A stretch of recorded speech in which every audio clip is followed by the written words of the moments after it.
Movie की starting में हम हिडियो नाम के एक आदमी को देखते हैं जो कि एक मैंगा आर्टिस्ट होता है और वो अपनी मैंगा पर बहुत कड़ी मेहनत करता है, लेकिन उसकी मैंगा को कोई भी पब्लिशर नहीं मिलता।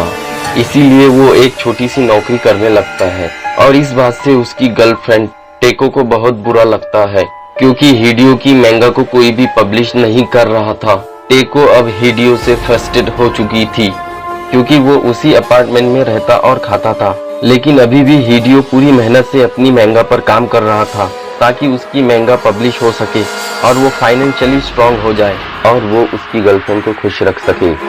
पर एक दिन टेको हिडियो से इतनी ज्यादा परेशान हो जाती है कि वो उसे अपने घर से निकाल देती है। अब हिडियो के पास एक शॉटगन होती है जिसका उसके पास लाइसेंस भी था, इसीलिए हिडियो टेको से शॉटगन का लाइसेंस मांगता है क्योंकि अगर वो बिना लाइसेंस की शॉटगन लेकर बाहर गया तो पुलिस उसे पकड़ सकती थी। इसीलिए टेको उसे उसकी गन का लाइसेंस दे देती है और उसे यहाँ से भगा देती है। इसके बाद हिडियो भी यहाँ से चला जाता है।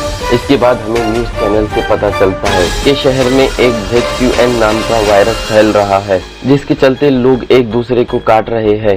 इससे वो वायरस बहुत तेजी से फैल रहा है, इसीलिए सरकार की तरफ से सभी लोगों को घर में सेफ रहने का सजेशन दिया जाता है। इधर हम हिडियो को देखते हैं जो अकेला ही पार्क में बैठा था क्योंकि उसके पास घर नहीं था और वो बेघर हो चुका था। अगले दिन हिडियो अपने ऑफिस जाता है जहां पर हम उसके बाकी के कलीग्स को देखते हैं। इनमें 2 लड़के और 1 लड़की थी। यहाँ हमें ये भी पता चलता है कि इनके बॉस और इस लड़की का अफेयर चल रहा है। इसके बाद ये सभी मैंगा को जल्दी से जल्दी कंप्लीट करने के लिए यहीं पर रुक जाते हैं और यहीं पर हिडियो की आंख लग जाती है। लेकिन तभी उसे उसकी गर्लफ्रेंड टेको का कॉल आता है और वो कहती है कि मैंने तुम्हें गुस्से में कुछ ज्यादा ही कह दिया और तुम वापस आ जाओ। अब हिडियो को उसकी आवाज सुनकर ऐसा लग रहा था जैसे वो बीमार हो क्योंकि अब ज्यादा रात हो गई थी, इसीलिए हिडियो टेको के घर नहीं जाता। लेकिन अगली सुबह तुरंत वो टेको के घर आता है और टेको को दरवाजा खोलने के लिए कहता है, लेकिन टेको दरवाजा नहीं खोलती। इसीलिए हिडियो टेको को कॉल करता है पर टेको कॉल रिसीव नहीं करती। लेकिन जब वो लेटर बॉक्स की जगह से अंदर झांकता है तो उसे टेको अजीबोगरीब हरकतें करती हुई दिखाई देती है। इसके बाद हिडियो टेको को आवाज देता है, जिसके बाद टेको अजीब हरकतें करती हुई हिडियो के पास आती है और उस पर अटैक कर देती है। हिडियो टेको से अपने आप को बचाता है और उसे वापस घर में कैद करने की कोशिश करता है, लेकिन टेको अपने हाथ और पैर दोनों से उस पर हमला कर देती है और वो दरवाजे को अपने दांतों से काटने भी लगती है, जिस दौरान उसके सभी दांत टूटकर गिर जाते हैं। इसके बाद टेको हिडियो को उठाकर घर के अंदर फेंकती है और उसे मारने लगती है। वो उसके हाथ पर काटने की कोशिश करती है पर हिडियो अपने आप को बचाने की कोशिश करते हुए टेको को धक्का दे देता है, जिससे टेको के सर में हिडियो का एक अवार्ड घुस जाता है। इससे उसकी मौत हो जाती है। ये देखकर हिडियो डर जाता है और यहाँ से भाग जाता है। इसके बाद वो अपने ऑफिस पहुँचता है तो देखता है कि उसके कलीग की शर्ट पर बहुत सारा खून है। उसके हाथ में एक बेसबॉल बैट है और उसने अपने ही एक कलीग को मार डाला था क्योंकि वो ZQN नाम के वायरस से इन्फेक्टेड हो चुका था। तभी इनका बॉस बाहर आता है। इसकी आंखें बहुत अजीब थी क्योंकि वो भी अब इन्फेक्टेड हो चुका था। इनका बॉस इनसे कहता है कि तुमने अपना काम पूरा कर लिया, जिसे देख वो गुस्से में अपने बॉस का सर फोड़कर उसे मार डालता है। हिडियो उससे पूछता है कि ये सब क्या हो रहा है। इस पर वो कहता है कि मुझे नहीं पता, शायद ये सब इन्फेक्टेड हो गए हैं और इन्होंने मुझे मारने की भी कोशिश की, इसीलिए मैंने इन्हें मार डाला और ये सिर्फ तभी मरते हैं जब इनके दिमाग पर अटैक किया जाए। वो ये भी बताता है कि ये जिसे भी काटेंगे वो आदमी भी इन्फेक्टेड हो जाएगा। तभी हिडियो अपने हाथ की तरफ देखता है, लेकिन क्योंकि टेको के दांत टूट चुके थे इसीलिए टेको उसे बाइट नहीं कर पाई थी, इसीलिए हिडियो बिल्कुल सेफ था। तभी हिडियो का कलीग वो भी ज़ॉम्बी बनने लगता है क्योंकि उसे भी बाइट कर लिया गया था, लेकिन क्योंकि वो अभी अपने होश में था इसीलिए वो खुद ही अपनी गर्दन काटकर अपने आप को मार डालता है क्योंकि वो ज़ॉम्बी नहीं बनना चाहता था। हिडियो ये सब देखकर डर जाता है और यहाँ से भागने की कोशिश करता है, लेकिन तभी उसकी एक और कलीग यहाँ आती है जो कि इन्फेक्टेड थी। उसे देखकर हिडियो यहाँ से भाग जाता है और टाउन की तरफ दौड़ता है। वो देखता है कि शहर के ऊपर बहुत सारे मिलिट्री हेलीकॉप्टर्स और प्लेन उड़ रहे हैं। इसका मतलब पूरे शहर में इमरजेंसी अलर्ट हो चुका है।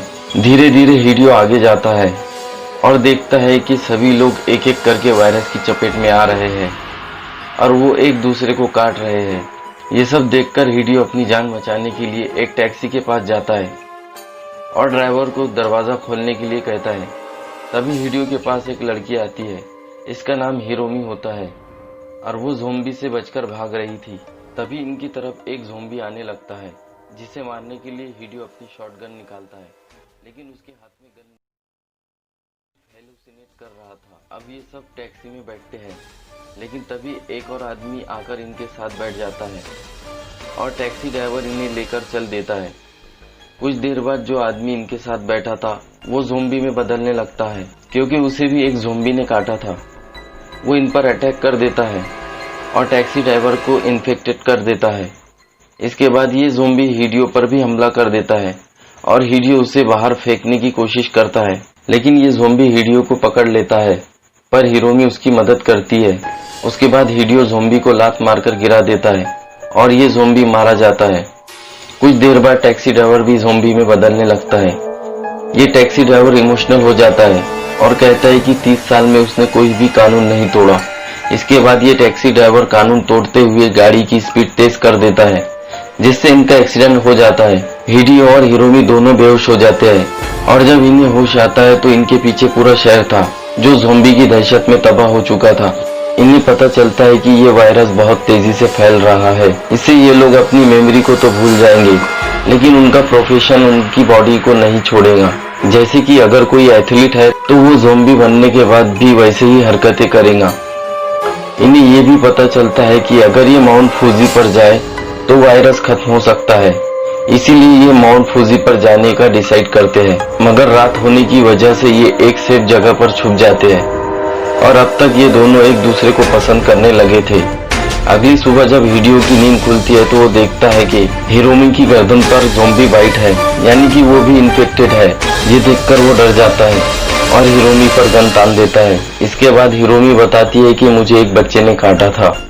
अब क्योंकि हिरोमी अब तक ज़ोंबी नहीं बनी थी तो इसीलिए हिडियो उसे नहीं मारता। वो सोचता है कि अगर ये दोनों एक बार माउंट फूजी पर पहुंच गए तो शायद हिरोमी ठीक हो सकती है।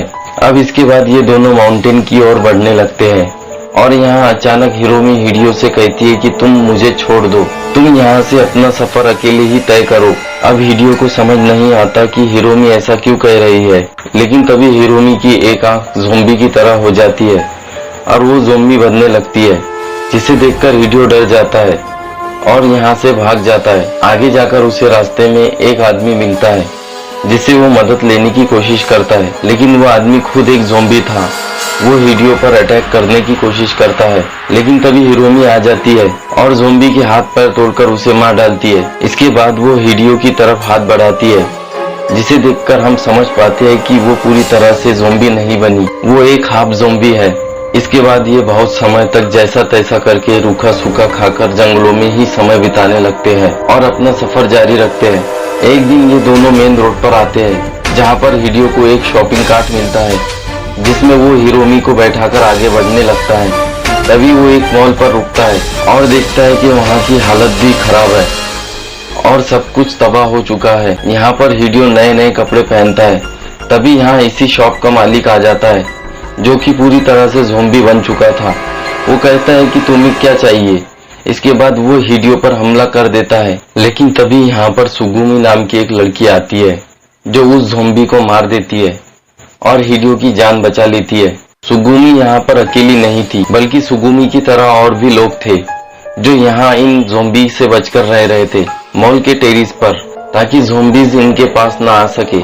जैसे कि जब इन्हें खाने का सामान लाना होता था तो कुछ लोग बर्तन बजाकर ज़ोंबीज का ध्यान अपनी तरफ करते थे, जिसका फायदा उठाकर कुछ लोग निकलकर खाने का सामान ले आते थे। अब ये लोग हिडियो और हिरोमी को भी रहने के लिए यहाँ पर जगह दे देते हैं। यहाँ हम लूरा नाम के एक आदमी को देखते हैं, जो इन सभी का लीडर था, और वो हिडियो की शॉटगन देखकर थोड़ा सा शॉक होता है, क्योंकि इस गन का मॉडल काफी अच्छा था। अब रात को हिडियो और सुगुमी एक दूसरे से बातें करने लगते हैं, जिस दौरान सुगुमी हिडियो से पूछती है कि तुम हिरोमी से कब मिले। इस पर वो बताता है कि टाउन से भागते दौरान हमारी मुलाकात हुई थी और वो काफी बीमार थी, इसीलिए मैं उसे अपने साथ ले आया। अब दरअसल हिडियो ने इन्हें ये नहीं बताया होता कि हिरोमी एक हाफ ज़ॉम्बी है, बल्कि ये बोलता है। अब सुगुमी भी एक बात बताती है और कहती है कि मैं भी एक नर्स थी और मुझे एक पेशेंट को संभालना था, जिसे संभालने में मैं नाकाम रही क्योंकि वो इन्फेक्टेड था और ज़ॉम्बी बन गया। इसीलिए मुझे जान बचाकर भागना पड़ा। अगले दिन इनका लीडर लूरा कहता है कि खाना खत्म हो रहा है, तो इसीलिए हमें खाना लेकर आना होगा। अब यहाँ पर लूरा हिडियो से कहता है कि तुम अपनी गन मुझे दे दो, क्योंकि यहाँ का कानून मैं हूँ और तुम्हें मेरी बात माननी ही होगी। हिडियो उसे अपनी शॉटगन देने से इनकार कर देता है। इस बात से लूरा और उसके साथियों को बहुत बुरा लगता है और वो हिरोमी को बाहर निकालते हैं और उसे मारने की धमकी देते हैं। पर क्योंकि हिरोमी हाफ ज़ॉम्बी थी, इसीलिए वो अपनी ताकत का इस्तेमाल करके इनमें से एक आदमी को दूर फेंक देती है। इस दौरान उसकी आंखों से पट्टी उतर जाती है और सभी लोग पहचान जाते हैं कि ये एक ज़ॉम्बी है। हिडियो लूरा को धमकी देता है कि अगर तुमने हिरोमी को कुछ भी किया तो मैं तुम्हें शूट कर दूंगा, लेकिन लूरा फिर भी हिरोमी को शूट करके मार डालता है। इसके बाद उसकी याद में हिडियो से उसकी गन भी छीन लेते हैं और उसे बहुत पीटते हैं। अब इसके बाद लूरा के जो साथी होते हैं वो लूरा को धमकी देते हैं और कहते हैं कि तुमने हिरोमी को क्यों मारा, तुम्हें हिरोमी को हमारे हवाले करना था। इसके बाद में लूरा के आदमी कहते हैं कि तुम कोई खास नहीं हो, यहाँ हम सब एक जैसे हैं, एक बराबर है। इधर हिडियो सुगुमी के पास जाता है, जहाँ सुगुमी उसे बताती है कि हिरोमी अभी भी जिंदा है, उसकी धड़कनें चल रही है। अब यहाँ सुगुमी हिडियो से कहती है कि मैं हिरोमी का ख्याल रखूंगी। अब इसके बाद सभी लोग मिलकर खाना लेने के लिए जाते हैं और खाना इकट्ठा करने लगते हैं, लेकिन लूरा कंट्रोल रूम में जाता है क्योंकि वो अपने साथियों से अपनी बेइज्जती का बदला लेना चाहता था।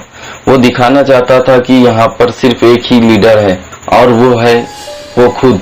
यहाँ लूरा हॉल का साउंड ऑन कर देता है, जिस वजह से ज़ॉम्बी वो साउंड सुनकर यहाँ पहुँच जाते हैं और एक एक करके लूरा के सभी साथियों को मारने लगते हैं। पर हिडियो एक लॉकर में अपने आप को बंद कर लेता है। दूसरी तरफ जो एथलीट ज़ॉम्बी होता है वो दूर से दौड़कर आता है और एक हाई जंप लगाकर टेरिस पर पहुंच जाता है। इसके बाद वो सभी लोगों को मारने लगता है और इन्हें इन्फेक्टेड कर देता है, लेकिन सुगुमी हिरोमी को लेकर छुप जाती है। इसके बाद वो वॉकी टॉकी के थ्रू हिडियो को बताती है कि यहाँ पर ज़ॉम्बी ने सभी को इन्फेक्टेड करके ज़ॉम्बी बना दिया है। इस पर हिडियो सुगुमी को बेसमेंट में आने को बोलता है।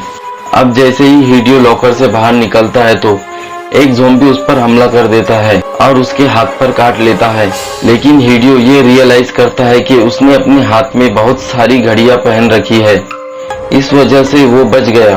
अब इसके बाद वो यहाँ से भागता है और हॉल में पहुँचता है। तभी उसे अपनी शॉटगन मिल जाती है। कुछ देर बाद यहाँ पर सुगुमी हिरोमी को लेकर आ जाती है और उसे लूरा मिलता है, जो कुछ ही देर बाद ज़ॉम्बी बन जाता है क्योंकि उसे भी ज़ॉम्बी ने इन्फेक्टेड कर दिया था। अब यहाँ पर लूरा खुद ही अपनी आंखें फोड़कर सुगुमी और हिरोमी पर अटैक कर देता है। इसके बाद ये दोनों भागने लगते हैं और तभी हिडियो लूरा का सर उड़ा देता है, जिसके बाद लूरा मारा जाता है। तभी यहाँ पर इन्हीं के ग्रुप का एक आदमी आता है जो अब तक बचा हुआ था। अब ये सभी मिलकर यहाँ से निकलते हैं, लेकिन दोनों तरफ से इन्हें ज़ॉम्बीज घेर लेते हैं और इनकी तरफ तेजी से बढ़ने लगते हैं। इसके बाद हिडियो अपनी शॉटगन लोड करता है और एक एक करके सभी को मारने लगता है। उसके पास काफी बुलेट्स थी।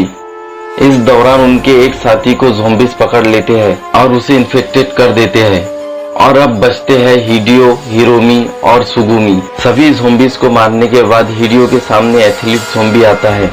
इस पर हिडियो कई बार गोली मारता है, लेकिन वो बार बार उठकर हिडियो पर अटैक करने की कोशिश करता है और फाइनली उसकी बुलेट्स खत्म हो जाती है। अब जैसे ही एथलीट ज़ॉम्बी इनकी तरफ तेजी से दौड़ता है तो हिडियो अपनी शॉटगन से उसका सर फोड़कर उसे मार डालता है। इसके बाद ये तीनों एक कार लेकर माउंटेन की ओर निकल जाते हैं ताकि ये जिंदा बच सके।